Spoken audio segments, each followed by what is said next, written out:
जीव हमारी जाति है, मानव धर्म हमारा। हिंदू मुस्लिम सिख ईसाई धर्म नहीं कोई न्यारा।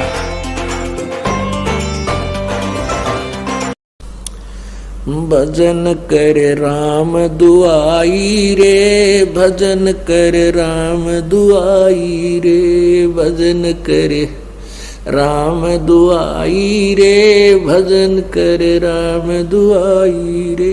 ओए होए परमात्मा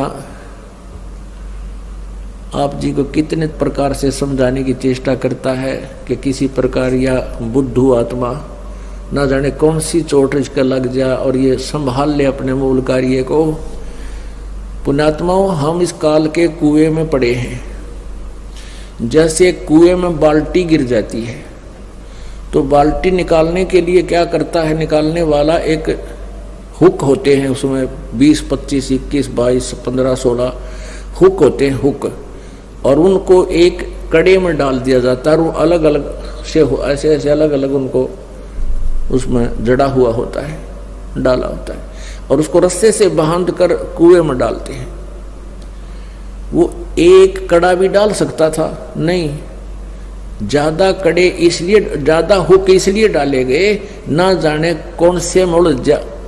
तो पुण्यात्माओं, आप हम यहाँ काल के कुएं में पड़े हैं और परमात्मा हमें निकालने के लिए अपनी शब्द रूपी डोरी से ये वचन रूपी हुक, ये शब्द रूपी हुक डाल रखे हैं। और ये ना जाने कौन सा उलझ जा, एक उलझ जा फिर बाहर ले आओगा, वो बाल्टी भी काम आ गई और ठीक ठाक निकला ही, उससे जल निकलेगा। तो ऐसे हम फंसे पड़े हैं। तो इस प्रकार परमात्मा ने ना जाने कितने प्रकार के वचन बोले हैं और ना जाने इस गुग्गू आत्मा के कौन सी लाग जा और ये अपना कल्याण करवा ले। क्या कहते हैं, भजन कर राम दुहाई रे, भजन कर राम दुहाई रे। तेरी दुर्गति हो जाएगी, कुत्ता बनेगा, खाज लगेगी, शर में कीड़े पड़ेंगे, कितना कुतिया बने, गधा बने, गधी बने, क्या दुर्गति होगी आपकी। इसलिए कहते हैं भजन कर राम दुहाई रे, भजन कर राम दुहाई रे। और जन्म अनमोली तुझे दिया नरदेही पाई रे, कितना अनमोल जन्म तुझे दे रखा है, मनुष्य शरीर तुझे प्राप्त है। मनुष्य जीवन केवल परमात्मा प्राप्ति के लिए है, बाकी तो संतानोत्पत्ति, इनके अंदर ममता मोह, अपने पेट के लिए भ्रमणा भटकना, ये आम प्राणी करता है, पशु भी करते हैं, पक्षी भी करते हैं।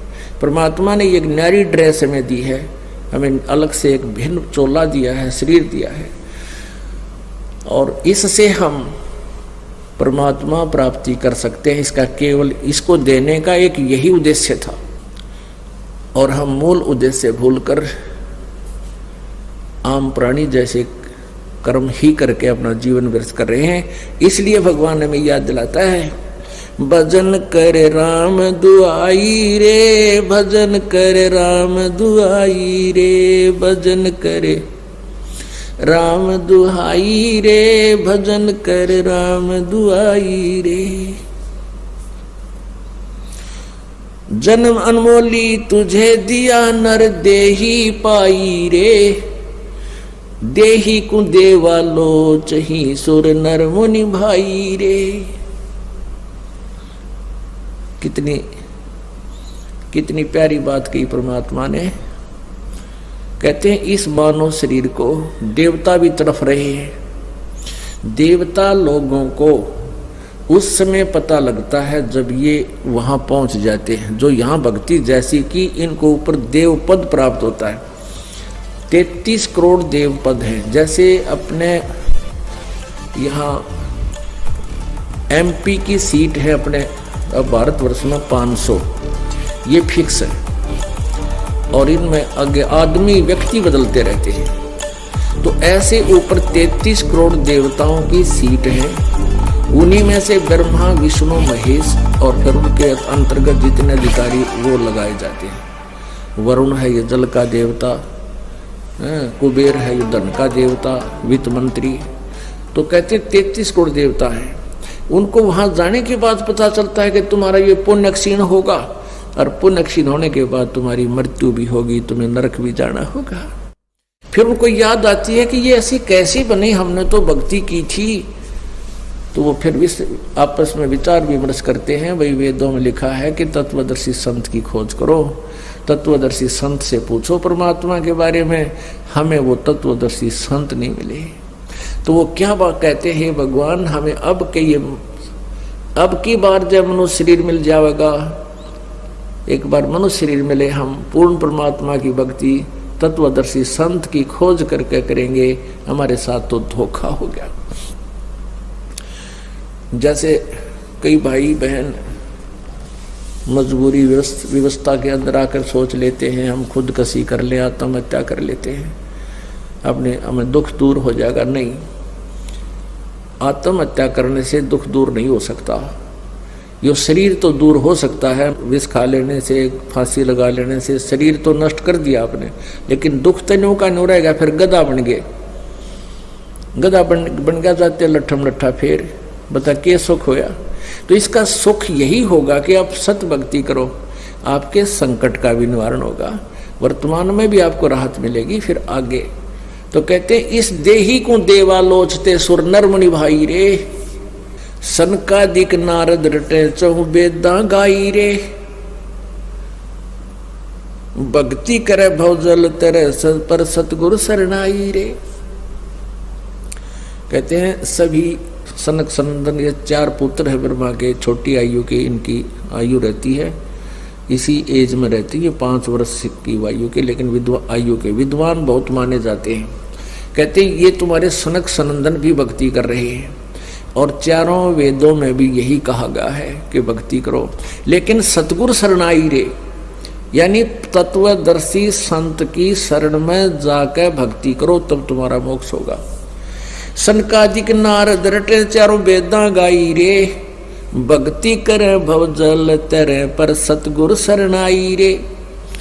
सतगुरु तत्वदर्शी संत की शरण में आने से ही तुम्हें पूर्ण लाभ होगा, भक्ति का लाभ मिलेगा।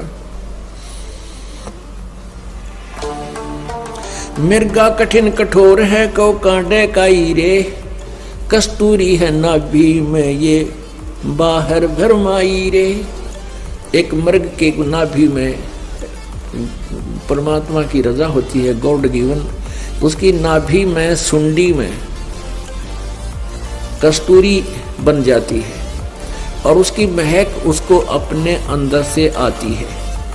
वो घास जब चरता है, श्वास छोड़ता है, श्वास घास से टकरा के जमीन से फिर उसके वापस उसी के श्वास वापस लेता है, तो वो उसकी महक में, उसकी सुगंध में इतना मतवाला हो जाता है, वो सोचता है कि यहाँ पर है वो कस्तूरी की महक, यहाँ पर महक है। वो जहाँ भी दौड़ता है, सांस छोड़ता है, फिर लेता है, वो महक उसको साथ आ रही है। वो जहाँ भी देखता है कि यहाँ से आ रही है, तो यहाँ वो सुगंध है, वहाँ है वो सुगंध है, तो थक के गिर जाता है। थक के जब बैठ जाता है तो फिर वो श्वास लेता है, तो वो महक उसको वहाँ भी आ रही है, क्योंकि वो उसके अंदर थी।